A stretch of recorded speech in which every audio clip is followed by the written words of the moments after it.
Hello guys, स्वागत है एक बार फिर से आपका हमारे चैनल पे। मेरा नाम है पीयूष और मेरे साथ में है रिया। आज का वीडियो जो हम लेके आए हैं उसका टाइटल है हु इज़ लॉर्ड जगन्नाथ। तो जगन्नाथ में जो यात्रा चल रही है इससे संबंधित ये वीडियो है। इस वीडियो में हम जानेंगे भगवान जगन्नाथ के बारे में। चलिए बिना देरी के स्टार्ट करते हैं वीडियो को। चैनल पे नए हैं अगर, प्लीज़ चैनल को सब्सक्राइब कीजिए क्योंकि बहुत अच्छे अच्छे वीडियोज़ हम आपके लिए लेके आते रहते हैं और लेके आते रहेंगे। वीडियो अच्छा लगे तो लाइक कीजिए और अपने दोस्तों और रिश्तेदारों के साथ में ज़रूर शेयर कीजिए। चलिए स्टार्ट करते हैं इस वीडियो को। नमस्कार, जय जगन्नाथ। मेरा नाम सुनीत कुमार दास है और मैं ओडिशा से बिलोंग करता हूँ। आज ही हम सबको भाई बहुत खुशी दिन, बहुत गर्वर दिन।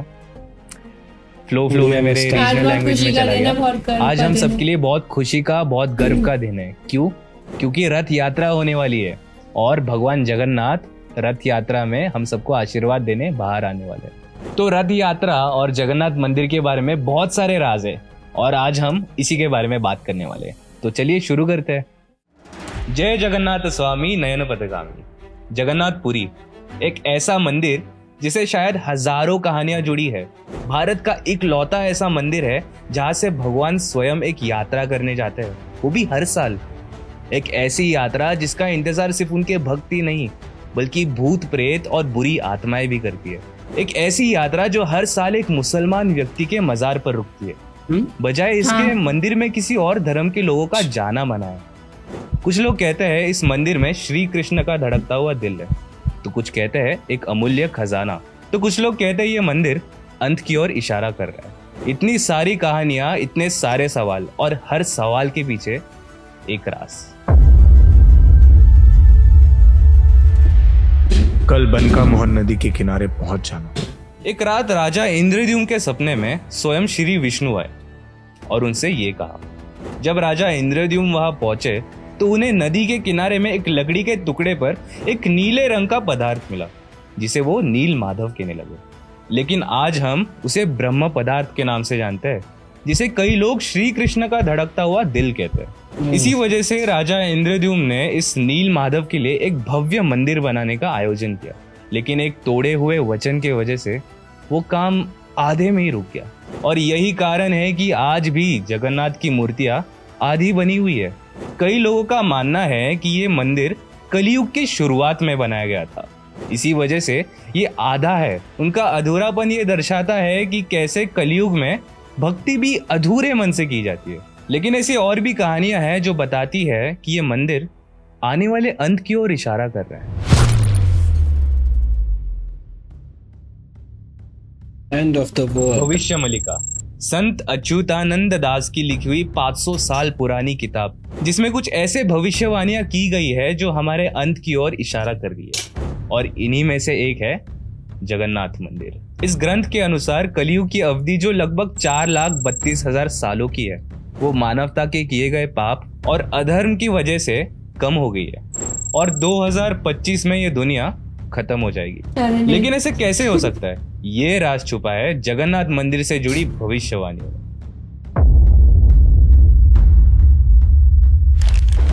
मंदिर के पत्थर अपने आप गिरने लगेंगे। ऐसा प्रतीत होगा कि मानो उन पत्थरों को कोई गिरा रहा है। लेकिन ये मंदिर के पुराने या कमजोर होने पर नहीं, बल्कि पृथ्वी पर पाप बढ़ने के कारण होगा। एक ऐसा चक्रवर्ती तूफान आएगा जिसके चलते पुरी का पवित्र बरगद का पेड़ टूट कर गिर जाएगा। मंदिर के शिखर पर लगा हुआ झंडा समुद्र में जा गिरेगा। हवा की तेज गति से नील चक्र टेढ़ा हो जाएगा। भविष्य मलिका की सच्चाई और अहमियत पर कई लोग सवाल खड़े करते हैं, पर इसमें लिखी हुई कुछ बातें किसी न किसी तरीके से सच हुई है। आर्कियोलॉजिकल सर्वे ऑफ इंडिया की इन्वेस्टिगेशन में यह पाया गया कि मंदिर के रत्न भंडार की दीवारें कमजोर हो रही है और उनमें पानी भर रहा है। और तो और 2019 और 20 में आए तूफानों के वजह से जगन्नाथ मंदिर से जुड़ी दूसरी प्रिडिक्शन भी सच हुई है। वो बरगद का पेड़ जो हजारों सालों से टिका हुआ था, वो अचानक से गिर गया और शिखर पे लगा झंडा जो हमेशा सीधा लहराता है, वो भी जमीन पर गिर गया। लेकिन आज सबसे बड़ा सवाल बन गया है मंदिर का रत्न भंडार।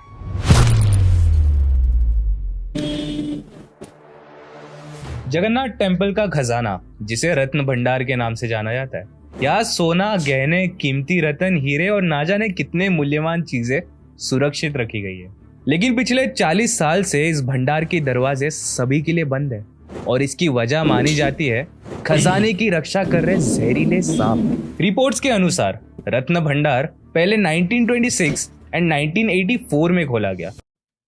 अच्छा, एक चीज समझ नहीं आती कि जहाँ भी खजाना होता है वहां पे नाग ही क्यों नाग ही क्यों? विष्णु भगवान ने अपने हाँ, मतलब मैंने जहाँ पे अगर माया या धन या कुछ भी ऐसी हीरे जवाहरात जहाँ पुराना खजाना होता है, खजाने के साथ में ये नाग और सांप फ्री आते हैं। इनको पहले हमारे पास खजाना नहीं है अभी तक। नहीं, पर यहाँ पे पता बहुत खजाना बताते हैं, जो इसकी स्टोरीज बहुत सारी सुनी है। एनीवेज इसमें ये था कि जब पांडवों ने श्री कृष्ण का देह संस्कार किया था ना, हाँ। तो उनका दिल रह गया था, हाँ जिसे उन्होंने लकड़ी पे बांधकर समुद्र में बहा दिया था। हाँ, बाद में जो मूर्ति बनाने वाली भी जो स्टोरी एनीवेज एंड में डिस्कस करते हैं, पहले देख लेते हैं। पर 1984 में जब रत्न भंडार के द्वार खोले गए तब आर्कियोलॉजिकल सर्वे ऑफ इंडिया को कई मुश्किलों का सामना करना पड़ा। एएसआई के ऑफिसर्स को अंदर से कई सारे सांपों की डरावनी आवाजें आने लगी, जिनसे डर कर एएसआई ने बाकी के द्वार ना खोलने का फैसला किया। तब से आज तक वो दरवाजे बंद पड़े हैं। रत्न भंडार के 2 चैम्बर्स है, भीतर भंडार और बाहर भंडार। 2018 में कोर्ट ने एएसआई को आदेश दिया कि वो भीतर भंडार की जांच करे, लेकिन जब टीम वहां पहुंची तो उन्हें पता चला कि रत्न भंडार की चाबियां गायब है। तब से पिछले 6 सालों में वो चाबियां कहाँ है कोई नहीं जानता। रत्न भंडार की मिसिंग कीज का 6 साल पुराना मामला इस साल ओडिशा में बीजेपी के चुनावी प्रचार का केंद्र बिंदु बन चुका था। इस विषय पर एक रैली के दौरान पीएम नरेंद्र मोदी ने यह कहा था, जब घरों की चाबियां खो जाती है हम भगवान जगन्नाथ की प्रार्थना करते हैं, उनकी कृपा से 1-2 घंटे में चाबियां मिल भी जाती है, लेकिन श्री जगन्नाथ के रत्न भंडार की चाबियां गायब है और ये 6 साल हो चुके हैं। अगर इतिहास के पन्ने पलट के देखो तो ऐसा माना जाता है कि सूर्यवंशी डायनेस्टी के एक रूलर ने भगवान जगन्नाथ के रत्न भंडार को दान देकर उसे सोने और अन्य गहनों से भर दिया था। माना जाता है कि एक बार जब मंदिर के गहनों की गिनती की जा रही थी तो एक पॉइंट के बाद गिनने वालों को आगे की गिनती आ ही नहीं रही थी कि वो इतने सारे जवाहरात गिन सके, इसलिए उन्होंने कह दिया कि वहां का खजाना अमूल्य है। 1978 में किए गए ऑडिट के अनुसार रत्न भंडार में करीब 454 सोने के आइटम्स थे और 293 चांदी के, पर आज तक भी सबकी टोटल वैल्यू का हिसाब नहीं लग पाया। बीच में कुछ खबरें ऐसी भी उठ रही थी कि करीब 40 केजी चांदी के गहने रत्न भंडार से मिसिंग है। ये सारी बातें कितनी सच है, रत्न भंडार में अब क्या और कितना है, ये सब सिर्फ तब पता चल सकता है जब वहां की जांच हो। इस मुद्दे ने कई सारे सवाल पैदा किए, क्योंकि जगन्नाथपुरी का ये मंदिर हिंदू धर्म में खास महत्व रखता है। लेकिन क्या आप जानते हैं कि हर साल आषाढ़ के महीने में जगन्नाथ यात्रा निकलती है, वो हमेशा एक मुस्लिम की मजार पे आकर क्यों रुकती है? ये जानते हैं पहले तो, ये बड़ा इम्पोर्टेंट है। और दूसरा, ये आषाढ़ का महीना जून नहीं, अभी तो है, अभी तो हम जून जुलाई, अभी तो हमें पता है। वैसे पता है तेरे को? सावन पता है, उसमें मैं पैदा हुई थी। सालबेग नाम का एक आदमी अकबर की सेना में बहुत बड़ा सिपाही था, लेकिन एक बार एक युद्ध के दौरान उसके सर पे चोट लग जाती है। उसे एक ऐसा गहरा और घिनौना घाव हुआ था जो कभी भर ही नहीं रहा था। वो काफी परेशान रहने लगा, लेकिन अपनी माँ के कहने पे उसने भगवान जगन्नाथ की भक्ति शुरू कर दी। एक दिन सालबेग के सपने में भगवान जगन्नाथ आए और उसे घाव पे लगाने के लिए भभूत दी। जब सालबेग की नींद खुली तब उसने देखा कि उसके माथे पे घाव अपने आप ठीक हो चुका है। भावुक हुआ सालबेग तुरंत भगवान जगन्नाथ के मंदिर की ओर दर्शन करने चला गया, लेकिन मुस्लिम होने के कारण उसे मंदिर में प्रवेश करने की अनुमति नहीं मिली। पर उसने हार नहीं मानी, वो बाहर बैठकर ही भगवान की भक्ति करने लगा। लेकिन माना जाता है कि मृत्यु के पहले वो ये कहकर गया, अगर मेरी भक्ति में सच्चाई है तो मेरे प्रभु मेरी मजार पर जरूर आएंगे। और तब से हर साल श्री जगन्नाथ जी का रथ सालबेग के मजार पर कुछ देर के लिए रोका जाता है। पर इसके अलावा एक और जगह है जहां जगन्नाथ जी का रथ रुकता है, पुरी का गुंडीचा मंदिर। जगन्नाथ यात्रा के 5वें दिन पुरी के गुंडीचा मंदिर में मां लक्ष्मी के सम्मान में हेरा पंचमी नाम का एक त्योहार मनाया जाता है और माना जाता है कि इस दिन माँ लक्ष्मी ने भगवान जगन्नाथ के रथ को तोड़ दिया था। एक प्रचलित कहानी के अनुसार भगवान जगन्नाथ उनकी पत्नी माँ लक्ष्मी को पीछे छोड़कर यात्रा पर निकल पड़े। उन्हें वचन देकर कि अगले दिन वापस आ जाएंगे, लेकिन फिर जब 4 रातों तक जगन्नाथ जी नहीं लौटे, माँ लक्ष्मी चिंतित होकर उन्हें ढूंढने चली गई। यात्रा के 5वें दिन वो गुंडीचा मंदिर के द्वार पर पहुंची और वहां भगवान जगन्नाथ के रथ को देखा। माँ लक्ष्मी अत्यंत क्रोधित हो गए और क्रोध से जगन्नाथ जी के रथ को तोड़ दिया और फिर वापस मुख्य जगन्नाथ मंदिर लौट गई। हर साल जगन्नाथपुरी की यात्रा में इस घटना को हेरा पंचमी के नाम से मनाया जाता है। हेरा मतलब ढूंढना और पंचमी मतलब 5वां दिन, वो दिन जब माँ लक्ष्मी जगन्नाथ जी को ढूंढने निकली। इस दिन रूठी हुई माँ लक्ष्मी को मनाने के लिए उनकी पूजा की जाती है। उन्हें पुरी के मशहूर रसगुल्ले और अलग अलग पदार्थों का भोग चढ़ाया जाता है। फिर उनके सेवक उनकी पालकी को गुंडीचा मंदिर ले जाते हैं। वहाँ लक्ष्मी जी और जगन्नाथ जी के सेवकों में लड़ाई होती है और आखिर में माँ लक्ष्मी के सेवक रथ के एक छोटे से हिस्से को तोड़कर अपने साथ मंदिर में ले जाते हैं। हर साल दुनिया भर से लाखों भक्त आते हैं जगन्नाथ यात्रा के दर्शन करने। एक ऐसा समय जब उनके भगवान अपने मंदिर से बाहर उनके समक्ष आते, अपने भक्तों के बीच आकर वो उन्हें दर्शन देते। इस यात्रा का महत्व युगों युगों से बरकरार है, लेकिन सिर्फ भक्त ही नहीं, माना जाता है कि भूत भी इस यात्रा का हिस्सा होते हैं। यहाँ तक कि उनके लिए एक खास प्रसाद भी बनाया जाता है। यात्रा में भगवान को कई सारे पदार्थों का भोग चढ़ाया जाता है। उन्हीं में से एक है आधार पन्हा, एक ऐसा पदार्थ जो भगवान जगन्नाथ का प्रसाद है, लेकिन उसे भूत प्रेत और बुरी आत्माओं के लिए बनाया जाता है।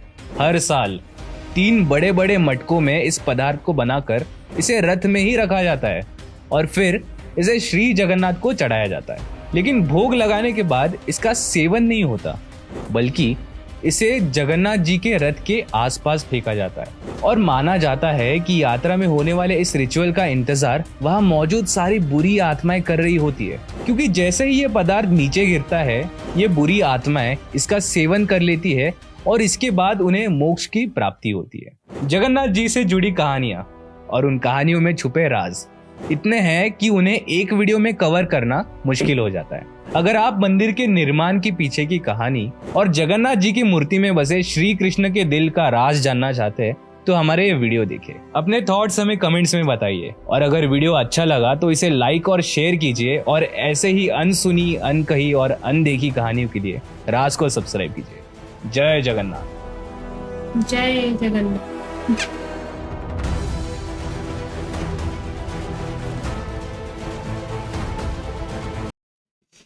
चलिए, वीडियो हो गया है ख़त्म। वीडियो में बातें तो बड़ी सारी दिलचस्प थी और यहाँ के पुरी के बारे में, इस मंदिर के बारे में मैंने पहले भी बहुत सारे वीडियो देखे हैं। इवन पुरी के पास का ही एक लड़का, मुस्लिम लड़का था, सलीम, मेरे साथ जॉब करता था वो ऑफिस में, तो उसने भी कई बार बोला था कि तुझे आना चाहिए वहाँ पे, पर कभी ऐसा हुआ नहीं कि मैं जा पाऊँ।